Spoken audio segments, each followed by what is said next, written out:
नमो विष्णुपादाय कृष्णपृष्ठाय भूतले श्रीविष्णुदेवतुलस्यधिकारी इति नाम्नि। नमो विष्णुपादाय कृष्णपृष्ठाय भूतले श्रीभक्तिवेदान्त स्वामी नामिने।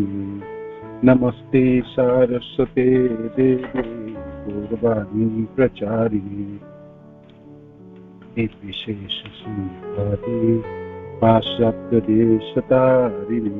श्रील प्रभुपाद की जय, गुरुराज की जय, आप सब भक्तवृंद की जय।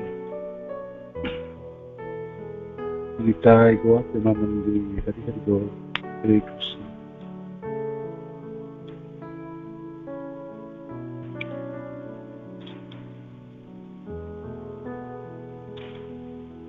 जय जय श्री चैतन्य जय नित्यानंद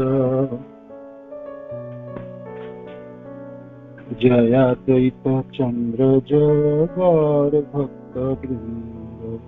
जय जय श्री चैतन्य जय नित्यानंद जय अद्वैत चंद्र जय गौर भक्त वृंद। जय जय श्री चैतन्य जय नित्यानंद जय अद्वैत चंद्र जय गौर भक्त वृंद।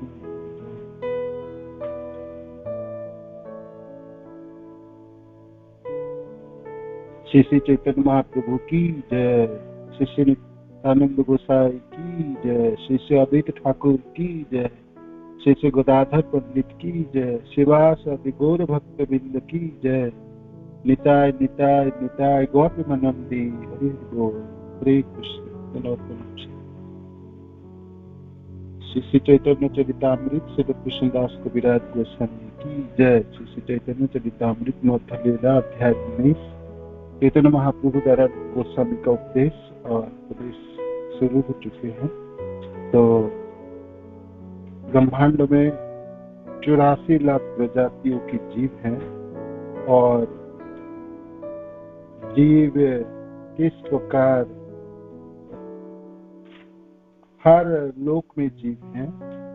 तो महाप्रभु कहते हैं मैं ऐसे तो भक्ति जो है ये भक्ति की सागर अनंत है, गंभीर है और पारापार शून्य है। तो मैं आपके आस्वादन के लिए उसी भक्ति रस सागर की एक बूंद को मैं चखाता हूँ। ऐसे ब्रह्मांड में अनेकों जीव, अनंत जीव हैं, उसमें 84 लाख योनियों में भ्रमण करते हैं। तो उस श्लोक के तात्पर्य हमने पढ़े कल श्रील प्रभुपाद की, और श्लोक संख्या 139 से आज के क्लास शुरू है। मेरे को बता दीजिए तो सुनाई पड़ रहा, आवाज क्लियर है? बता दीजिए तो कोई। यस प्रभु जी, क्लियर है प्रभु जी। क्लियर है, ठीक है। तो अब है ये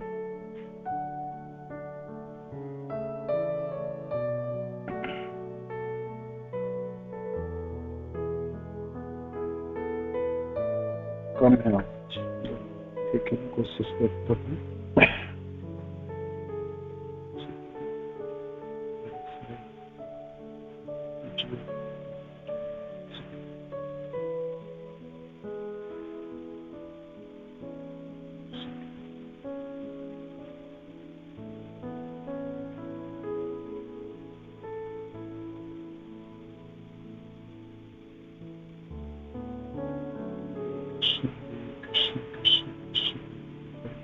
हरे राम हरे कृष्ण कृष्ण कृष्ण हरे हरे, हरे राम राम राम हरे हरे, हरे कृष्ण कृष्ण कृष्ण हरे हरे, हरे राम राम राम हरे हरे। तो 139 श्लोक संख्या से शुरू है आज की क्लास। केशाग्र शतिको भाग पुनः शतांश करी तार समसुख सजीवे स्वरूप विचारी। केश अग्र, बाल की नोक से, केश की अग्रभाग में नोक से, है ना, तो उसकी 100 भाग करे। केशाग्र सते को भाग, पुनः शतांश करे, और फिर हर भागों को फिर 100 भाग करे। तो बालों की नोक की 100 भाग की 100 भाग हुआ, तो 100 गुना 100 तो 10,000 कितना होगा? 1 2 3 4 शून्य, तो 10,000 भाग हुई ना, है ना। जीभ की लंबाई तथा चौड़ाई बाल के अगले भाग के 10,000वें भाग के बराबर बतलाया जाता है। माने आत्मा इतनी जगह, आत्मा की लंबी चौड़ाई इतनी है। बालों की अग्रभाग को 100 भाग करे और फिर हर भागों को फिर 100 भाग करे, माने बालों के अग्रभाग के 10,000 भाग करे, उतनी जगह है। तो ये तो बहुत ही सूक्ष्म है।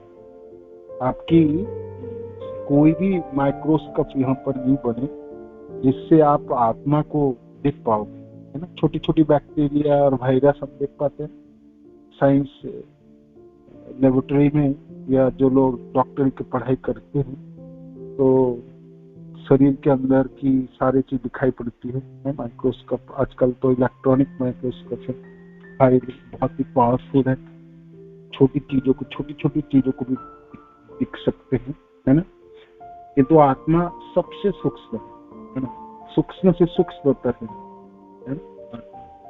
तो किंतु है, जगह तो लेती है, इतनी भी सूक्ष्म है। जैसे बिंदु, एक पॉइंट, बिंदु की भी लेंथ और ब्रेथ होती है, लंबाई चौड़ाई होती है, जो लोग मैथ की पढ़ाई करें सब लोग जानते हैं।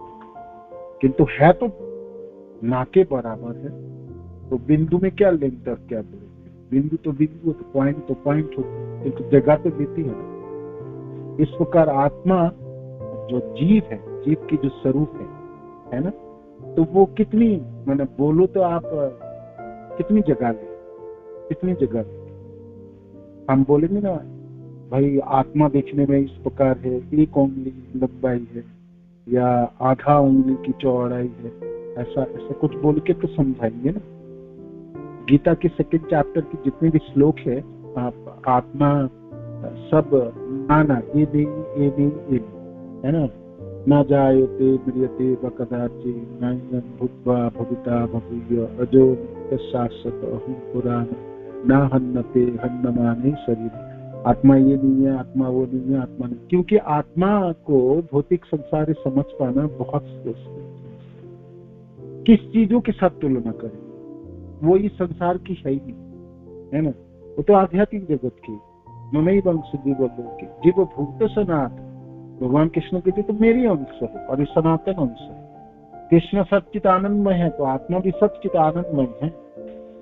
तो आध्यात्मिक जगत के, मैंने आध्यात्मिक जगत में रहना चाहिए था उनको।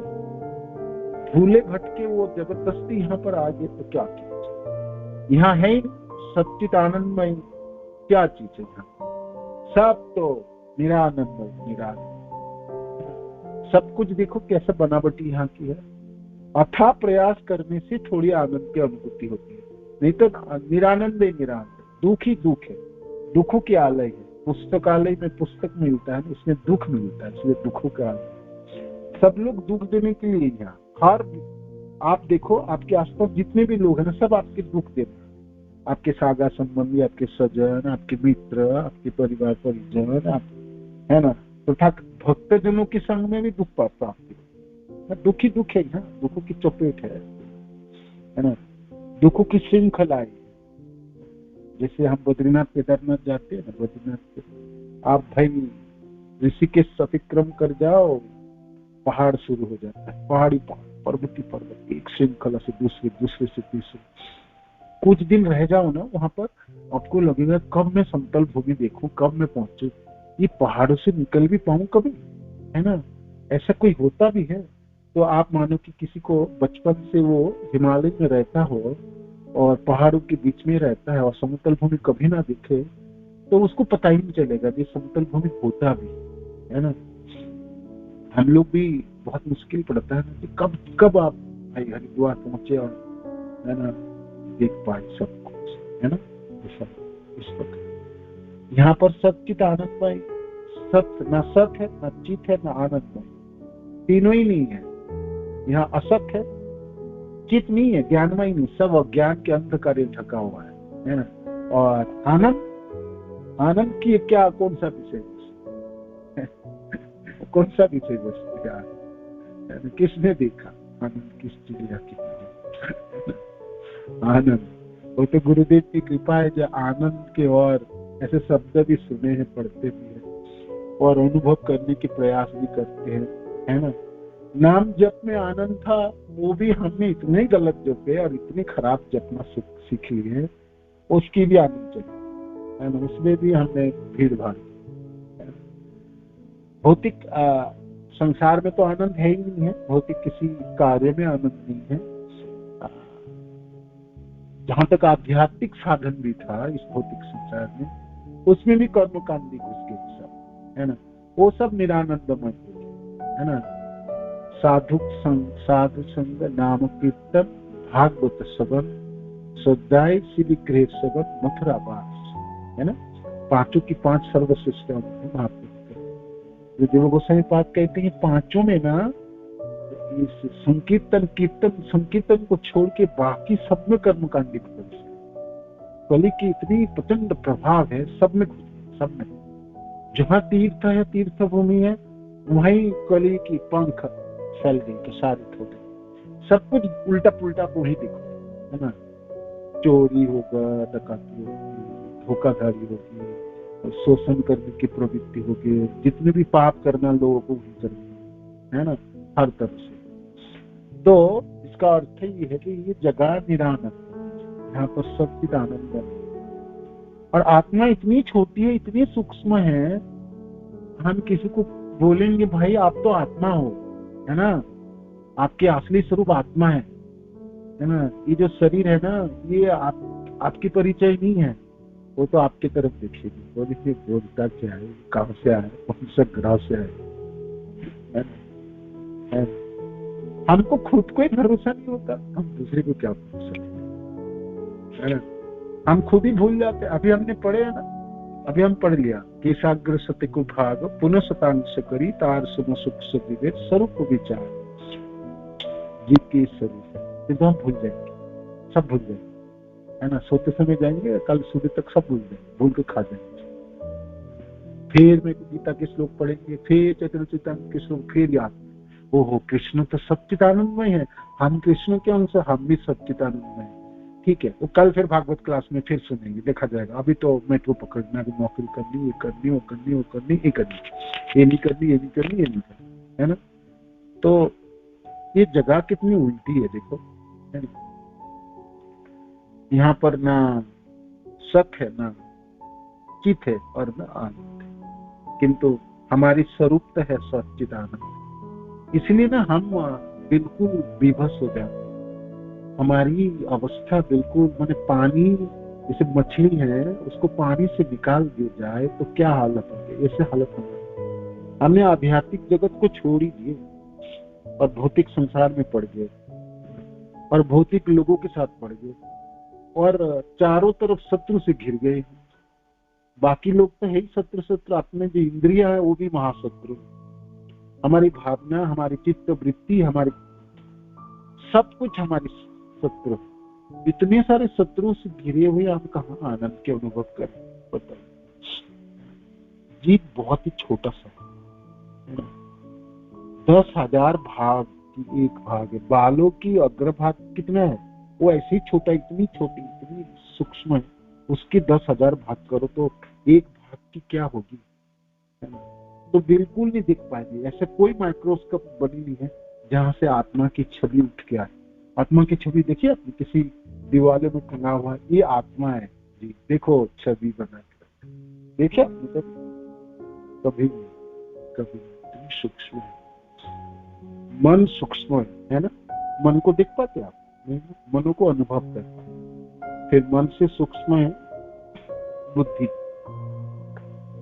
हम बोलते हैं ना बुद्धि लगा, बुद्धि क्यों नहीं लगा, बेवकूफ की बात, बुद्धि क्यों नहीं लगा। बुद्धि और सूक्ष्म, मन से भी सूक्ष्म, मन बुद्धि अहंकार, अहंकार और भी सूक्ष्म है ना, शुद्ध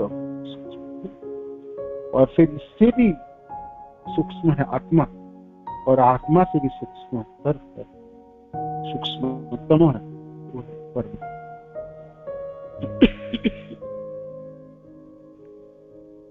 तो हम कहते हैं ना, सीइंग इज बिलीविंग, आंखों में देखो तो कोई चीज विश्वास करो, आंखों में दिखा ना दिखे ना दिखे ना दिखे, है ना।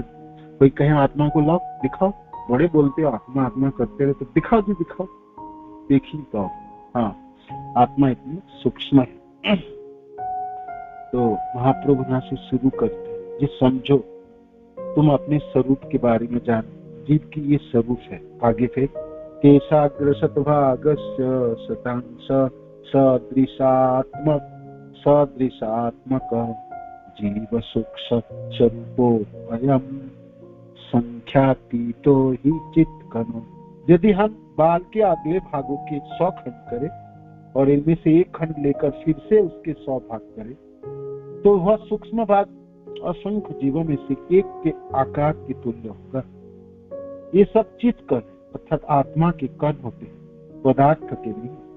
ये पदार्थ नहीं, ये चित्कन, चित्कन उसमें जीवन है, उसमें जीवन है। जीवित व्यक्ति की आप जानते हैं ना, प्राण है, मैंने जीवित है, वो तो हम जान पाते हैं। जब उसमें से प्राण निकल जाती है, जब आत्मा चली जाती है, तो मरे हुए व्यक्ति को आपने देखे, मरे हुए व्यक्ति को आप देखोगे तो तुरंत आपको पता चलेगा, है ना, तुरंत पता चल जाता है, तुरंत। आंखें देखो, हाथ देखो, पांव देखो, है ना। जब तक आत्मा है उसमें जीवन के सारे लक्षण है, वो बातें करेंगे, सुनेंगे, बोलेंगे, है ना, और उसमें गर्मी बना रहता है, वो प्रेम कर पाएंगे, आप श्रद्धा सम्मान होगी, स्नेह दे पाएंगे, आलिंगन कर पाएंगे, सब कुछ हो पाता है ना। तो और वो नहीं है, आत्मा चली जाएगी शरीर से तो पूरा शरीर कुछ ना कर पाएंगे, वो जैसे ही लेते रहेंगे ऐसे ही लेते। आप आग में जला दो, दफना दो, पक्षी को खिला दो, क्या फर्क, कुछ नहीं फर्क, कुछ नहीं फर्क। तो ये चित्कन है, चित्कन तो सिर्फ आत्मा है, बाकी तो सब पदार्थ है। पदार्थ माने जड़ है। शरीर 5 भूतों से बना है, मिट्टी से, भूमि अपनल वायु, है ना, मिट्टी, जल, अग्नि, वायु और आकाश, 5 पदार्थों से बनी है। 5 जड़ है, जड़ पदार्थ, जड़ी जड़ है। ये मन बुद्धि अहंकार ये भी जड़ ही है, वो भी जड़ है। हमने सोचते मन तो मन तो मनो में चेतना होती है ना, चित्कन नहीं, वो भी जड़ है। ये बुद्धि भी जड़ बुद्धि है ना। तो आत्मा सच्चिदानंद है और परमात्मा सच्चिदानंद है ना, आत्मा। तो अनुभव क्यों नहीं हो पाते, मानो कि आप कहोगे कि हम, हमारे स्वाभाविक अनुभव होना चाहिए था ना, यही हमारी जीवन है, वही हमारी मूल स्वरूप है, तो हम क्यों नहीं कर पाते, क्यों नहीं कर पाते। ये भौतिक संसार है, यहाँ भूतों की प्राधान्य है, पंचभूतों की प्राधान्य है, सब चीज इसी में बना होते, मिट्टी से बना, मिट्टी की प्राधान्य है ना। शरीर जब आत्मा चली जाएगी तो शरीर 5 भूतों में विलीन हो जाता है, मिट्टी में चले जाएगा। वो मंत्र पढ़ रहे थे पिताजी के ध्यान थे, तो हम शरीर, तो पुरोहित जी हमको समझा रहे थे, देखो 5 भूतों से बना है ना, लोग कितनी अहंकार करता है ना, और कितनी तरह तरह के कार्य करता है, और क्या मूल है ये देखो। मिट्टी तो मिट्टी पे मिले, हवा तो हवा में मिलती, अग्नि में चली गई, जल जल में चला गया, आकाश आकाश में चली गई, वो समझा रहे थे, है ना। मृत्यु के समय वो सब बड़ी अच्छे लगता है सुनने में, बाकी समय हम सब भूल जाते, हम सोचते हैं वो तो होगी, शास्त्रों में लिखा होगी, वो जब जब सुनना है सुनना है, आज तो और कुछ करना है। तो हमको याद रहना कि हमारे शरीर 5 भूतों से बनी, पदार्थों से बनी है, चित्कन नहीं है। चित्कन तो सिर्फ आत्मा है ना? तो चित्कन तो आत्मा है। तो महाप्रभु यह आत्मा के बारे में होता है, शरीर के बारे में। जिसकी स्वरूप क्या है वो समझा दे। यह श्रीमद् भागवत के उस भाग की टीका से उद्धृत है जहाँ मूर्तिमान वेद पूर्ण पुरुषोत्तम भगवान की स्तुति करते हैं। इसकी पुष्टि भगवत गीता में भगवान कृष्ण द्वारा होती है। ममई वंश जीव लोके जीव भूत सनातन, इस बद्ध जगत में जीव मेरे सनातन अंश है। भगवान कृष्ण स्वयं अपने आप को सूक्ष्म जीव से अभिन्न बताते हैं। ये मेरी अंश है। भगवान कृष्ण कहते हैं, पुत्र मैं अंश हूँ, मैं तुम्हारा पिता हूँ। भगवान कृष्ण कहते हैं, तुम मेरे हो। कृष्ण तो मानते हैं हम कृष्ण, हम मैं नहीं मानते, हम लोग नहीं मानते। कृष्ण भी हमारे तरफ से गड़बड़ी है, भगवान कृष्ण की तरफ से बिल्कुल गड़बड़ी। भगवान कृष्ण तो हथेली पर रखते हैं सबको, भक्त हो अभक्त हो, और सबके लिए खड़े रहे, और सबको आशा रखते हैं जे ये पुत्र है ना मेरा, तो देखभाल तो मैं ही करूँ, खिलाऊंगा पिलाऊंगा जिलाऊंगा, इसका इच्छा पूरा करूँ। ये तो क्या इच्छा करेगी, तो जिसमें स्वतंत्रता है, तो थोड़ी सी स्वतंत्रता को गलत उपयोग करते हैं, वो कृष्ण से विमुख हो जाता है, कृष्ण से दूर चला जाता है। इसे हमारी हालत है ना? तो यहाँ पर कहते हैं भगवान कृष्ण सर्वोपरि आत्मा अर्थात परमात्मा है, और सारे जीव उनके सूक्ष्म अंश है। निस्संदेह हम बाल के अग्रभाग की इतने सूक्ष्म कणों में विभाजित नहीं कर सकते, किंतु आध्यात्मिक दृष्टि से इतने सूक्ष्म कणों का अस्तित्व हो सकता है। आध्यात्मिक शक्ति इतनी प्रबल होती है, आत्मा का एक परमाणु मात्र भी भौतिक जगत का सबसे बड़ा मस्तिष्क बन सकता है, सबसे बड़ा मस्तिष्क बन सकता है ना?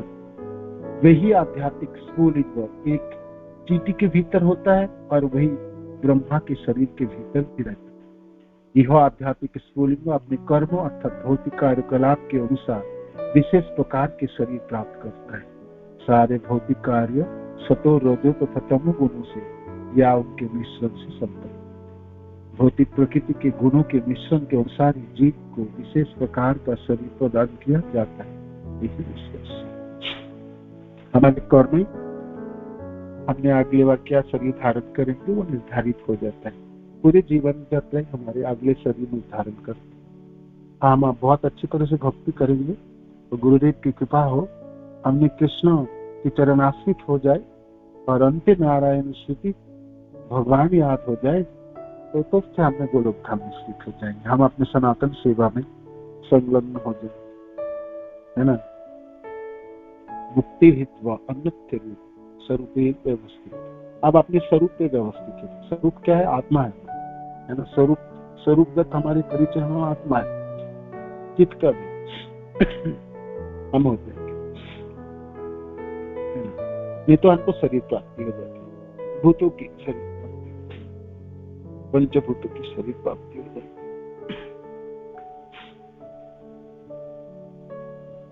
और अनेकों जन्मों में होता ही रहता, 84 लाख प्रजाति है ना, तो होती है। तो ये है, इसमें महाप्रभु जोड़ते हैं। पहले तो ये सोचो समझो,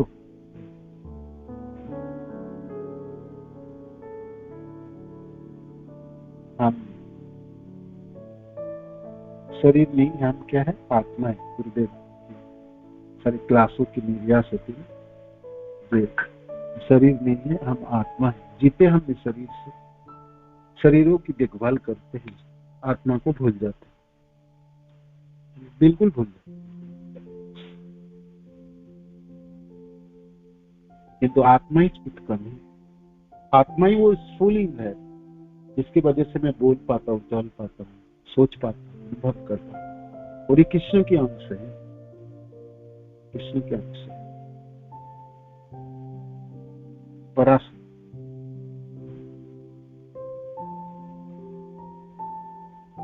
धड़कने आस्वादन होनी चाहिए।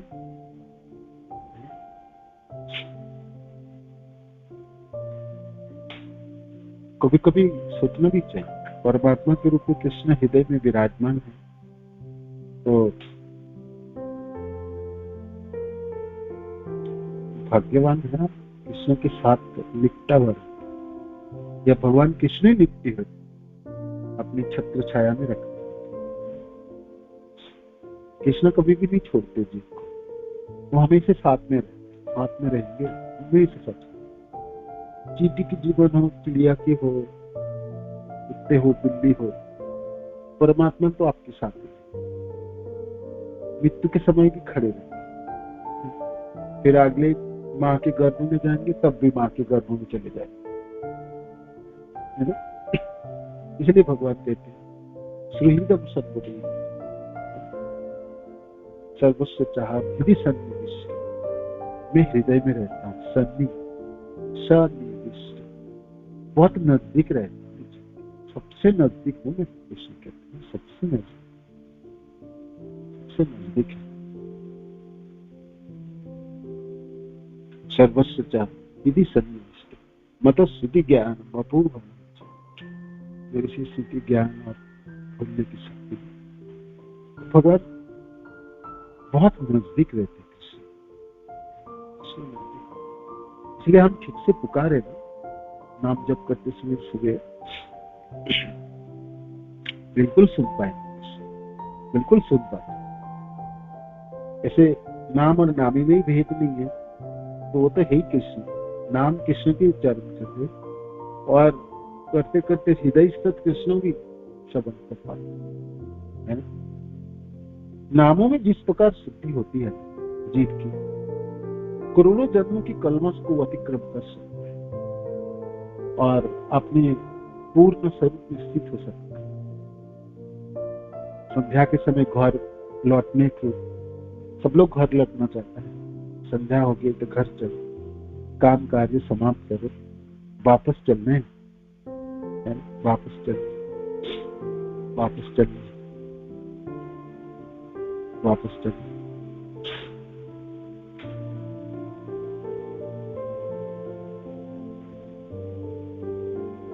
तो बहुत नजदीक है कृष्ण, बहुत नजदीक, बहुत नहीं।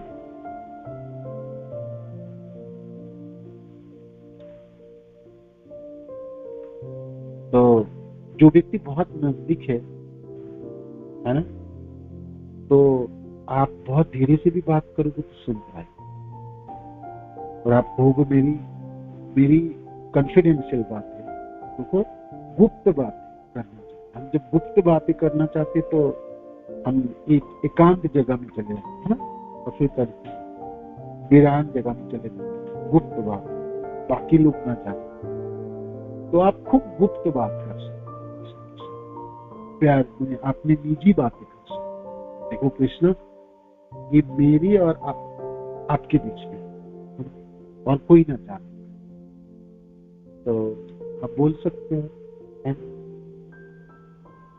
सर्वस्व चाह हृदय सन्निविष्ट, मैं बहुत नजदीक लिपटा हुआ। कभी कभी मैं सोचता हूँ कृष्णा, आप जब ऐसे बोलते हैं तो हृदय में कैसे रहते हैं आप ढक के रखते हो, आप पिता हो ना, तो पुत्र को अपने कवर करके रखोगे, कैसे रहते हैं हृदय में, है ना। ये तो रहते तो है और बहुत नजदीक है, तो आप अनेकों बात कर सकते हो। कृष्ण मेरा बात सुन लो, मैं तो बूढ़े हो रहा हूँ और मैं नाम जब ठीक से नहीं कर पाऊंगा, है ना। मेरी गुरुदेव मेरी तो दीक्षा के दिन में को कृष्ण प्रेम प्राप्ति करने की मेरा साध्य वस्तु नहीं किया, मेरे को प्रचार भी करना है ना, मेरे को सेवा भी करनी है, तो मेरे से न प्रचार होती, न सेवा होती, न नाम जप होती, तो आप तो सबको सहायता करते, तो मेरी जीवन में भी हाथ डाल, है ना। और ठीक है, बहुत सारे लोगों के सामने बोलूंगा तो आप ठीक नहीं है, तो चुप धीरे धीरे बोलता हूँ। ये गुप्त बात है मेरी जीवन, मेरे लिए गुप्त बात है ना। और आप ऐसा आप तो कर सकते, आप तो शक्तिमान हो, आप तो सब लोग कहते हैं, सारे शास्त्र कहते हैं, जितने भी भक्त कहते हैं, आप सर्वस्वर है ना, ईश्वरों के ईश्वर है ना। आप तो भक्तारब्ध सर्व लोकों में आप बोलते बड़े सुंदर हो कृष्ण, तो आप जो बोलते हो तो सब सत्य है, सत्यम सत्यम त्रिसत्य है ना। आप तो झूठ नहीं, तो आप सबो लोगों की ईश्वर है, तो मेरे लिए भी ईश्वर है। आप भगवान मेरे स्वजन हो, सर्वप्रथम जन हो और बड़े नजदीक रहते हो, तो खूब बातें कर सकते, खूब बातें कर सकते, खूब बातें कर सकते। तो अनुभव किया जाता है, कृष्ण को कर सकते हैं, हालांकि वो परमात्मा के रूप में है और सूक्ष्म है। कभी भी परम सत्य की 3 विभाजनों में ब्रह्म, परमात्मा और साक्षात कृष्ण रूप है। साक्षात कृष्ण हो या परमात्मा स्वरूप हो या ब्रह्म रूप हो, ब्रह्म तो उनकी ज्योति स्वरूप है। सूर्य उगता है पूर्व दिगंत में सूर्य के समय, तो ये ब्रह्म स्वरूप है। भगवान की शरीरों की आभाई तो सूर्य द्वारा प्रतिबिंबित होती है। चंद्रमा के रोशनियों से आप आकाश में चंद्रमा को देख के आप आनंदित है, तो भगवान कृष्ण की शरीरों की आभा है, तो अनुभव किया जा सकता है, आस्वादन किया जा सकता है। परमात्मा की आहट भी आस्वादन किया जा सकता है। शर्ते आपके पास थोड़ी समय, शर्ते आपके पास थोड़ी सी निजी समय, शर्ते आपके पास कुछ बातें हो, शर्ते आपके पास बोलने की कुछ शक्तियां, शर्ते आपके पास आप बोलने की पागलपना हो, है ना, आपकी विश्वास हो, शर्तें आपकी भरोसा हो, आपकी भरोसा। ये तो हर बात कृष्ण से, हर बात से बोल के देखो, बोल के देखो, हर बात सुनो। तो कृष्ण मैं भी बोल पाता हूँ, अभी बोल देता हूँ। जिस दिन मैं शरीर छोड़ूंगा उस दिन तो सारे इंद्रियां ध्वस्त हो जाएंगे, तो उस दिन तो बोल नहीं पाऊंगा। बोलने के प्रयास तो करूंगा, मेरी गुरुदेव की कृपा से अवश्य प्रयास करूंगा, प्रयत्न करूंगा, किंतु उस दिन नहीं बोल पाऊं तो कृष्ण मनो की भावना आप समझ लीजिए। आपको मैं रोज बोलता हूँ, अब तो मैं बोल पाता हूँ, तो आप कृपा कीजिए, है ना, मैं अपने गुरुदेव की इच्छा पूरी कर पाऊँ, इतना कृपा कीजिए। मैं आपकी सेवा कर पाऊँ, इतनी कृपा कीजिए। मेरे को दोबारा जन्म की और जरूरत, आप जहां भी रखोगे आप स्मरण में, आपको कभी भूल ना गए। इस बार भूल गया ना, अनेकों जन्म में भूल गए थे तो शरीर प्राप्त हो, तो इतनी प्रार्थना जी आपको कभी ना भूल, आप हमेशा याद, है ना, जीवित अवस्था में भी याद रखो, मृत्यु के समय भी याद रखो और मृत्यु के बाद भी याद, है ना, आप हमेशा याद रहे ना कृष्ण, प्यारे मित्र की तरह याद रहे, पुत्रवत याद रहे, सबसे प्रियतम व्यक्ति की तरह याद, ये तो प्रभु की तरह याद। कृष्ण कैसे भी करके याद, कैसे भी करके याद। आप तो चाहो, आपकी चाहत होगी तो रही जाएगा ना। आप तो बड़े बड़े व्यक्ति हो कृष्ण, बहुत बड़े। आप तो ऐसी कितनी बड़ी बड़ी कार्य करते हैं, मैं तो बड़ी पामर हूँ और छोटे से तुच्छ व्यक्ति, मेरी तो छोटी सी अभिलाषा है। देखो मैं आपके कानों कानों में बोलता हूँ और गुप्त बात है मेरी और आपकी, इतनी लाज तो कृष्ण रख ले। जिस दिन नहीं बोल पाऊं, वाणी के संचालन नहीं कर पाऊंगा, उस दिन मेरी सारी भावनाएं जो मैं आपसे बातें किए, जो हम दोनों ने बीच में किए, आप समझ जाओ, समझ जाओ। तो खूब बातें किया जा सकता है। और ये जो भावनाएं हैं, ये जो चित्त कर्म, हम आत्मा है चित्त कर्म, हम परमात्मा भी चित्त कर्म, तो दोनों की सामंजस्य होती है, ऐसे सोच के जब करते हैं सामंजस्य होती है। हम सोचते हैं कृष्ण आप तो गोलोक में ही रहो, मैं तो भौतिक संसार दिल्ली में, बहुत दूर है, कोई बातचीत नहीं होगी, कुछ नहीं, आदान प्रदान कुछ नहीं होता, है ना, आप अपनी जगह में, मैं अपनी जगह, बहुत दूरी है, बहुत दूरी है ना। तो इतना दूर है कि सब कुछ भूल गए, कुछ याद नहीं है, कुछ याद नहीं। तो महाप्रभु के श्लोक आपको याद दिलाएंगे। जीव तो चित कर, हालांकि बहुत ही सूक्ष्म है, बालों की अग्रभागों की 10,000 भागों की एक भाग है, किंतु उस स्फुलिंग की अद्भुत शक्ति है ना। चींटी के शरीरों में वही स्फुलिंग है और ब्रह्मा जी के शरीरों में वही स्फुलिंग। चाहे तो वो क्या भी कर सकता है, इसलिए जीव चाहे ना वो कृष्ण से अथाह प्रेम कर सकता है, इतनी प्रेम कर सकता है जो किसी ने किए नहीं अभी तक, उतना कर सकते हैं। आप सोचोगे बड़े भारी भारी सब भक्त है, प्रेमी जन है, बहुत प्यार किए कृष्ण से, मैं तो बड़ी तुच्छ है, मैं कृष्ण से क्या प्रेम करूं, कोई बाधक नहीं, कोई सीमाना नहीं। आप करके देखो, मेहनत करके देखो और कर भी पाएंगे, आप कर पाएंगे। मनुष्य की जीवन प्राप्ति हुई, आपकी भावना उत्पन्न हुई, आपके हृदय और कृष्ण की तरह शरीर प्राप्ति दिव्य है ना। कृष्ण के जैसा है हमारे शरीर का, हमारे जैसा कृष्ण की शरीर है ना। तो हम खूब करते हैं, अच्छी तरह से करते हैं, बहुत अच्छी तरह से बात। शर्तें आपके पास, मैंने आपको जो समझा, आपके पास समय होनी चाहिए, आपके पास निजी समय होनी चाहिए, आपको गुप्त बात करने की भावना होनी चाहिए। हम कॉन्फिडेंस छिपा के रखते हैं ना, छिपा के रखोगे, छिपा के, लोगों को पता ही नहीं चलेगा। हम अपने पाप छिपाते, अपनी भावनाएं छिपाते, हम अपनी कर भी छिपाते, हमने सब छिपा के रखते, लोगों को पता ही नहीं चलता, कुछ नहीं पता चलता। तो भागवत में 12 साक्षी की बात आती है ना। दिन में करो तो दिन साक्षी, रात में करो तो रात साक्षी, दिशाएं साक्षी, सूर्य साक्षी, चंद्रमा साक्षी है ना। पंचभूत महाभूत साक्षी है, मिट्टी, जल, अग्नि, वायु, आकाश साक्षी है, और सबसे बड़ी साक्षी आपकी परमात्मा हृदय में विराज। इसमें से एक भी साक्षी को आप, एक भी साक्षी गलती नहीं करते, आपकी पूरे एकदम कर्मी जो भी चीज करनी है सब चीज खोल के रखते हैं, एक भी गलती नहीं होती, एक साक्षी से गलती नहीं होती। 12 बार लगा, पीछे लगा। तो जब वो लोग साक्षात देख सकते, वो लोग सुन भी सकते, लिखा जोखा भी कर पाता है, तो कृष्ण आप तो सब कुछ जानते हैं, साक्षी देने की जरूरत नहीं है। कृष्ण मेरे और आपके बीच की अंतरंग बात है, आप साक्षी रहो।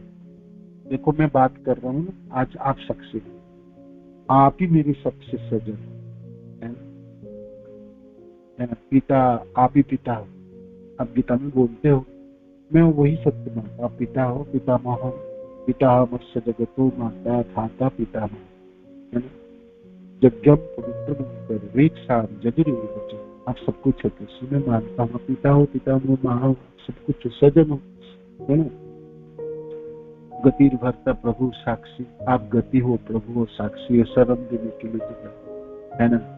निधान बीजम अव्ययम, आप सब कुछ है कृष्ण, सब कुछ तो हो मेरा,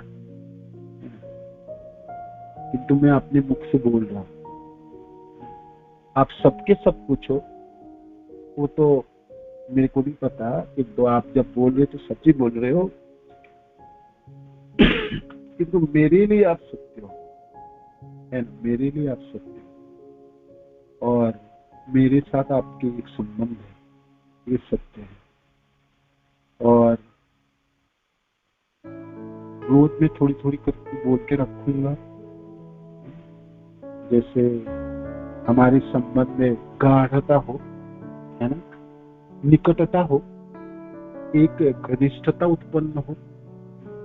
कृष्ण कभी कभी देखने को भी मन, कभी कभी दोनों हाथ बढ़ा के आलिंगन करने के भी मन, कभी हम सुनते हैं अब अपने मित्र अर्जुन के साथ हाथ पकड़ के हस्तिनापुर में नगर में रास्ते में चलते हुए बातें करते हुए जाते थे है ना।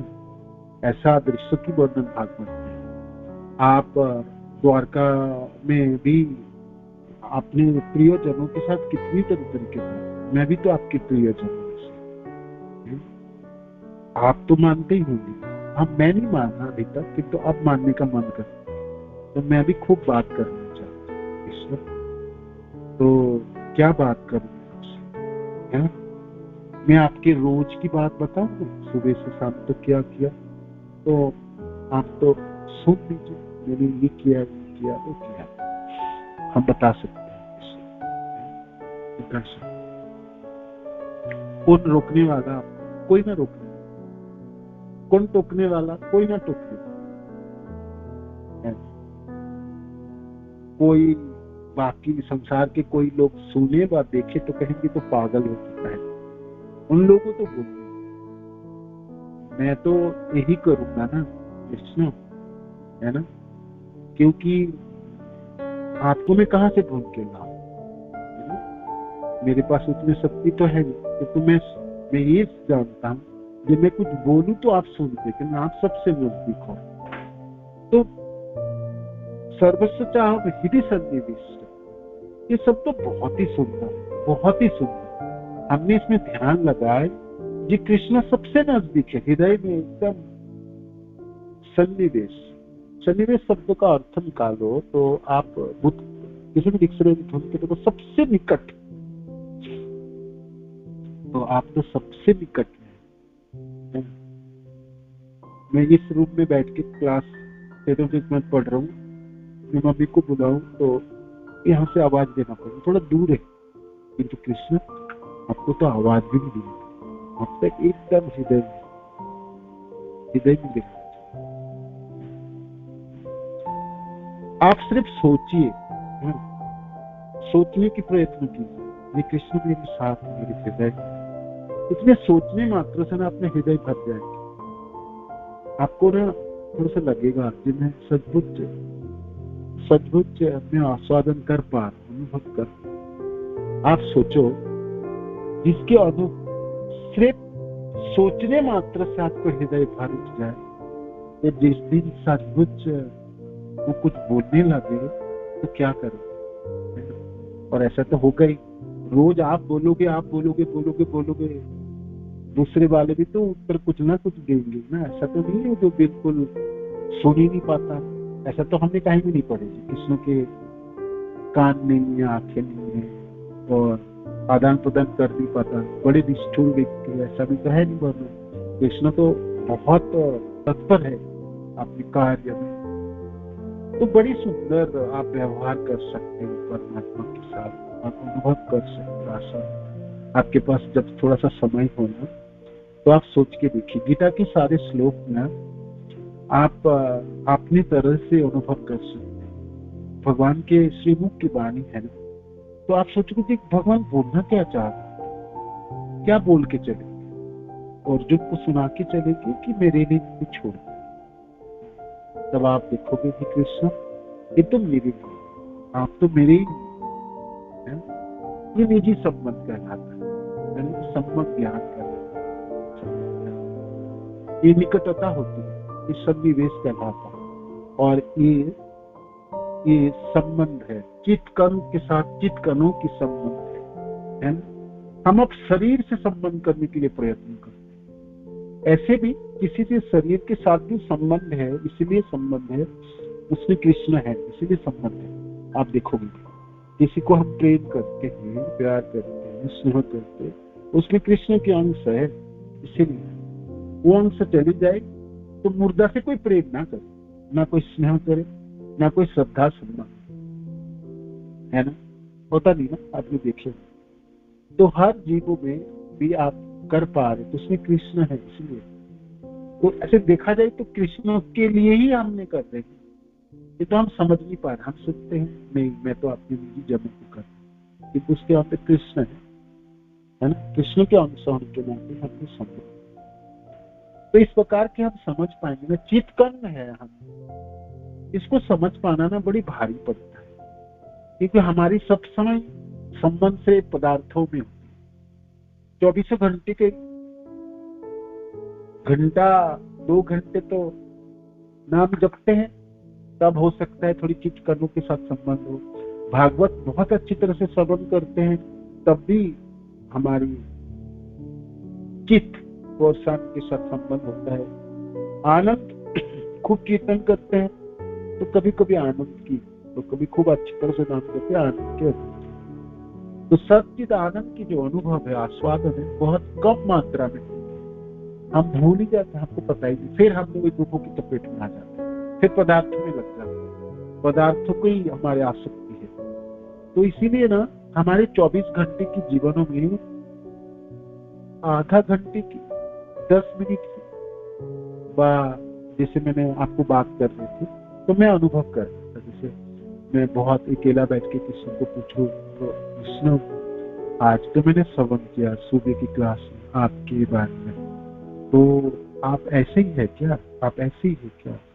दक्षिण भारत में गुरुवायूर मंदिरों में एक भक्त हुए, नाम में भूल गया वहां पर, तो उन्होंने भागवत के ऊपर कमेंट्री लिखे हैं, तो कहते हैं कृष्ण वहाँ पर गुरुवार है ना, तो गुरुवार गोपाल जी कहते कृष्ण आपने मत्स्य रूप धारण किए, मछली के रूप धारण किए, मैंने तो देखा नहीं, ये सत्य बात है।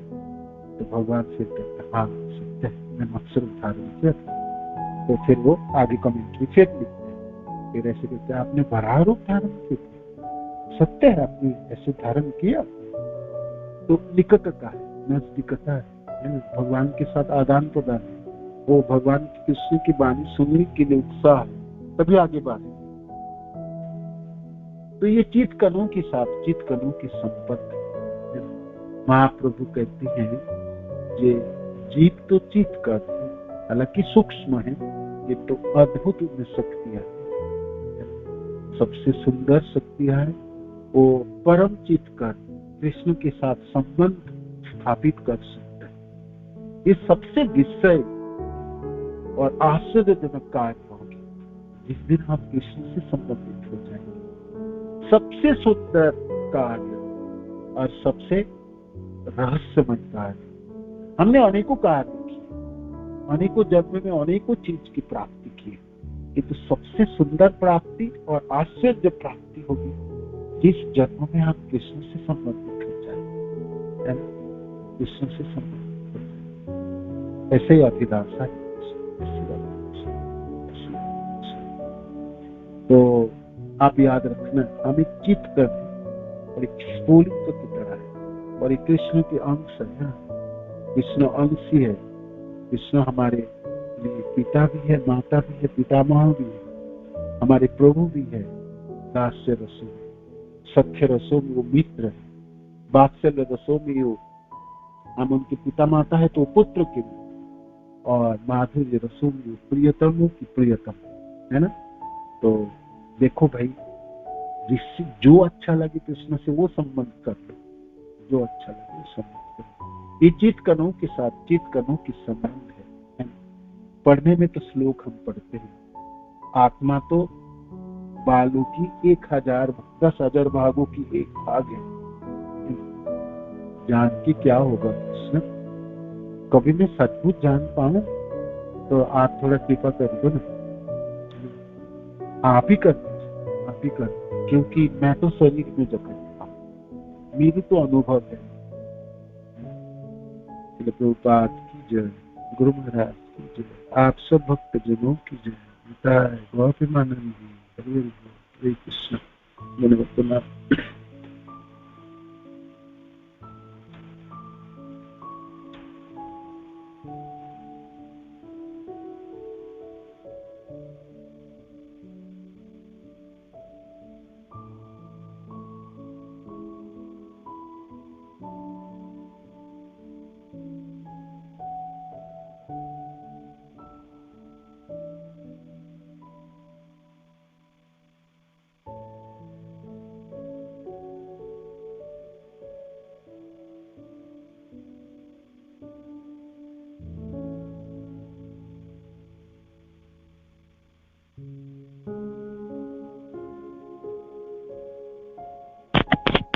हरे कृष्ण प्रभु जी, प्रणाम।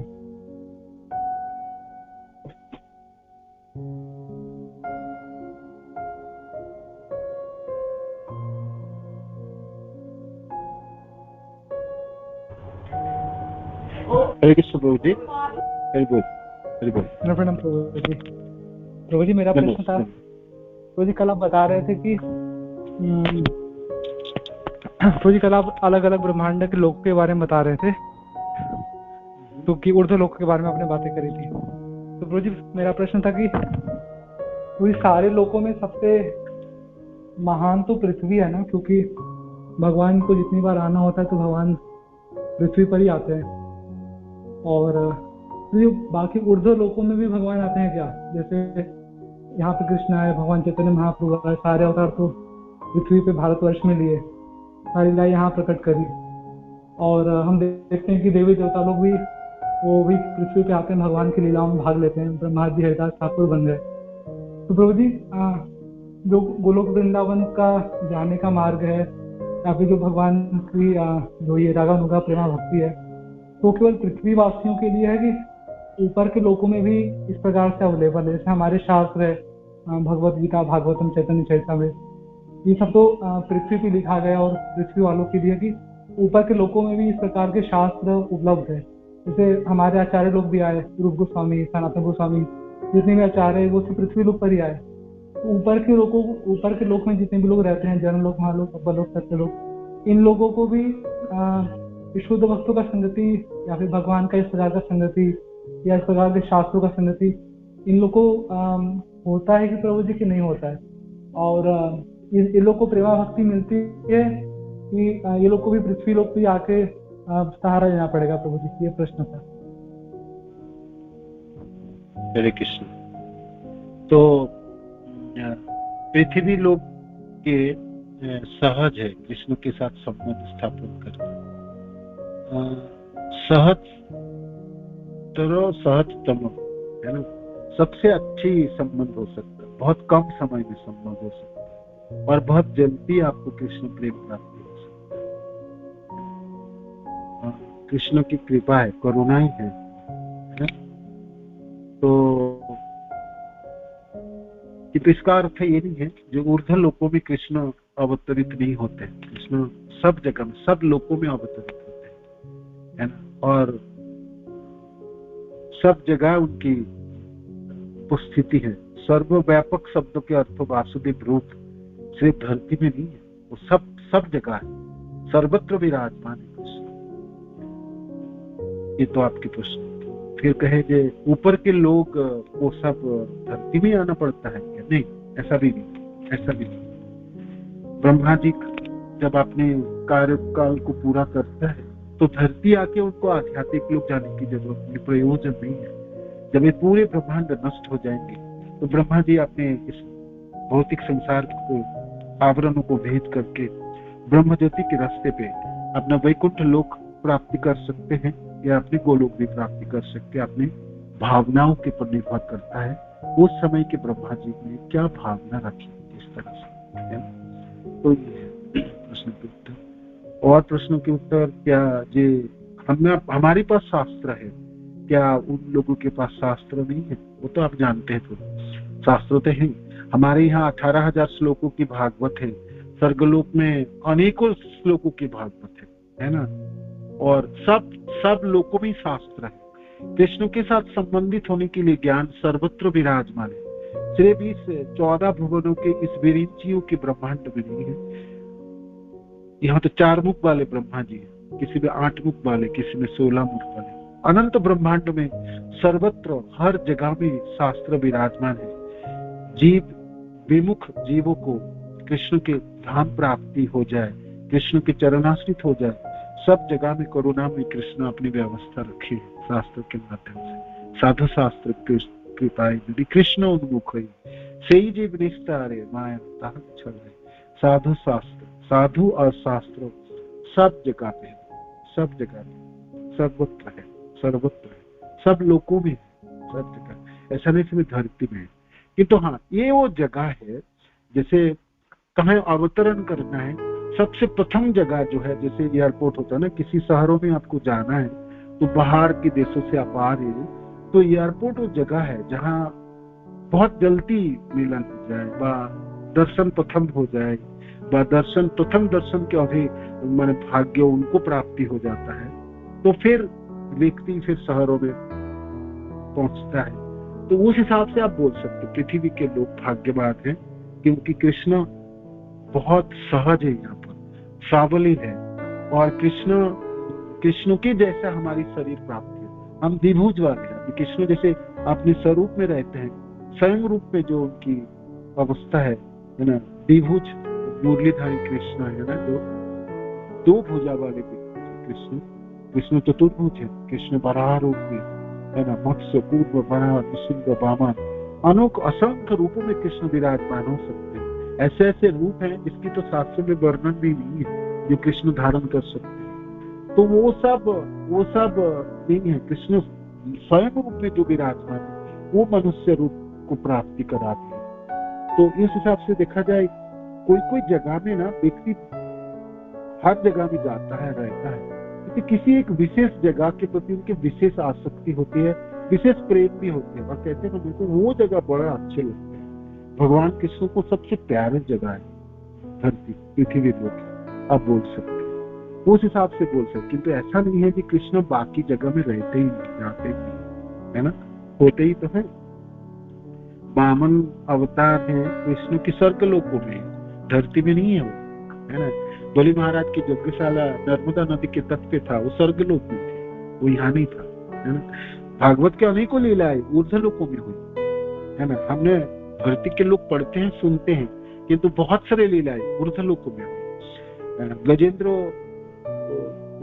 जो ये कथाएं हैं, ये भी ऊपर के लोगों की है ना, धरती के लिए। तो अनेकों लीलाएं पाताल लोगों की भी होती है। तो हर लोगों में व्यवस्था कृष्ण करके रखे, कहीं भी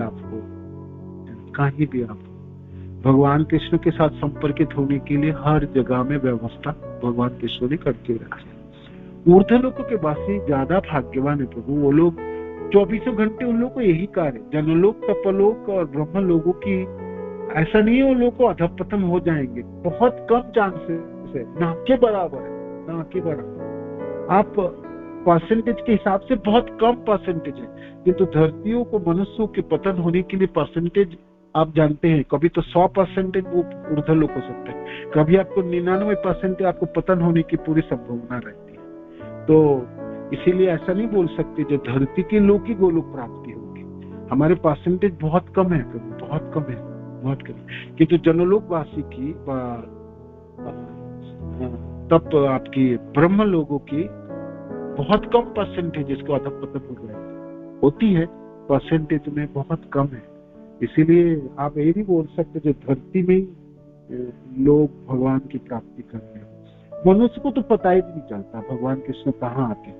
देवता लोगों को देखो, ब्रह्मा जी के देखो, भगवान शिव को देखो, नेतृत्व में कंस के कारागार में आए तो गर्भस्थ शिशुओं की प्रार्थना भगवान ने देवता लोगों ने अदृश्य रूप में कर दिया, तब तो गर्भ में देव की माता के गर्भ में थे भगवान। मनुष्य को तो पता भी नहीं है कि कृष्ण कहाँ पर, किंतु उन लोगों को पता है। तो उस हिसाब से देखो तो आप कैसे बोल सकते जो मनुष्य सर्वश्रेष्ठ है, उसे ऐसे कैसे बोल सकते हैं, है ना। कुछ पॉजिटिव पॉइंट तो है, कुछ नेगेटिव भी है ना। और ऊर्ध्व लोक तो ऊर्ध्व लोक है, सद्भुत ऊर्ध्व। क्यों ऊर्ध्व लोक है, आप कभी भी सोचोगे ये क्यों इनको ऊर्ध्व लोक बोला जाता है। कृष्ण में आसक्ति उन लोगों की ज्यादा है, और उनके समय, उनके जीवन काल, उसकी जो साधन की जो समय है, उनकी कृष्ण के प्रति कृष्णमय जीवन वो बहुत ज्यादा है, बहुत अधिक है उन लोगों की। ऐसा वर्णन आते हैं ना भागवत में, जो सिविल स्वर्गलोक में भी अनेकों बागीचाएं है जिसमें फूल ही उगता है, वहां पर खेती बाड़ी कुछ होता नहीं, कोई खेती में तो फूल ही फूल है, और फूलों को भगवान को निछावर करते हैं। वहां तो नदियों की जल बहती है, उसके किनारे में बड़े बड़े जामुन के वृक्ष है, उसके पे सूर्य के रोशनी जब पड़ती, इतने बड़े जामुन हाथी की तरह उसका मेजरमेंट है, जब पके हुए जामुन गिरते हैं तो वो फट जाती है और जामुन अब सोने मिलता है। इसलिए स्वर्गों के आवासी लोग सोने की कंगन पहनते, सोने के मुकुट, सोना है उसके, जामुन अब सोने की तरह। स्वर्गलोक की इस प्रकार की वर्णन होती है, स्वर्ग के ऊपर लोगों की क्या स्थिति होती है। सब लोग कृष्ण भावना भावित है, बहुत कम कलमश है हम लोगों की। हमारे तो कलमश ही कलमश है प्रभु। कैसे बोल सकते हैं हम ही भाग्यवान है? मेरे को तो लगता है सबसे कम भाग्यवान हम। तो इसलिए ऊर्ध्व लोगों के हिसाब से देखा जाए, हाँ, किंतु कृष्ण को बहुत प्यारी जगह है। मैंने होता है मनुष्य जीवन प्राप्ति हुई तो कृष्ण कहते हैं पुत्र इस समय तो तेरा उत्तम जीवन है ना, बहुत कम समय है, क्षण भंगुर है कि तू मेरे को प्राप्ति करने के लिए उत्तम जीवन और बहुत कम समय मेरे को प्राप्त करना। तो हम बहुत थोड़ी सी भी प्रयास करें कृष्ण के लिए, हमारी समस्या बहुत है, हमारे आयु बहुत कम है, इंद्रिया बहुत शिथिल हो जाएगी, कितना बहुत जल्दी प्राप्ति कर लेते हैं। जनलोक तपलोक ब्रह्मलोक की तरह करोड़ों सालों की तपस्याओं की आराधना की जरूरत नहीं, कम समय की आराधना। और विशेष करके कली युग में चैतन्य महाप्रभु की कृपा से बहुत त्वरित गति से हमारी कृष्ण प्राप्ति हो सकता है। इसलिए कभी कभी आचार्य कहते हैं कि पृथ्वी लोक में जन्म, तो इसलिए भाग्यवान के जन्म की बात करते हैं। इसलिए देवता लोक और ऊर्ध्वलोक वासी कहते हैं कि पृथ्वी में जन्म ले ले तो बहुत कम समय में कृष्ण प्राप्ति हो, कृष्ण प्रेम की प्राप्ति हो जाए, इसलिए उनको धन्य कहते हैं। किंतु इसका अर्थ नहीं है कि ऊर्ध्व लोगों की वासी सबको धरती में आना पड़ेगा, सबको धरती में नहीं आना। तो ये उत्तर है प्रभु, जहां तक मेरी बुद्धि चलता है। हरे कृष्ण। थैंक यू प्रभु जी। प्रणाम प्रभु जी। धन्यवाद। हरे कृष्ण। धन्यवाद प्रणाम प्रभु जी। धन्यवाद माता जी। प्रभु जी, आपने बताया था कि हमें भगवान को हमेशा प्रार्थना करनी चाहिए कि वो हमेशा हमें याद रहे, और जैसे जीवन काल में भी वो हमें याद रहे, मृत्यु काल में भी, मृत्यु के समय भी हमें याद रहे, और मृत्यु के बाद भी हमें याद रहे। तो मृत्यु के बाद हमें याद रहे, इसको थोड़ा सा एक्सप्लेन कर दीजिए प्रभु जी। वो तो कृष्ण की कह, हे कृष्ण आप तो मेरी कर्मों की वजह से मेरा तो गति होगा ना, उसमें आप दायी नहीं हो कृष्ण, मैं दायी है ना, मैं उसके लिए जिम्मेदार हूँ। तो जहां भी मेरा जन्म हो कृष्ण, जिस भी जगह पे जन्म हो, जिस भी लोक में मेरा जन्म हो, वहां पर मैं आप याद रहे कृष्ण, है ना, आप याद रहो। तो इसलिए प्रार्थना करना है कृष्ण, जातस्य ध्रुवो मृत्यु, ध्रुव जन्म मृत्यु से, जो जन्म लिया वो मृत्यु होगी, जो मृत्यु होगा वो जन्म होगा ना कृष्ण, जन्म तो होगी ना मेरा, कहीं तो होगी। तो जहां भी हो, जहां भी राखो कृष्ण,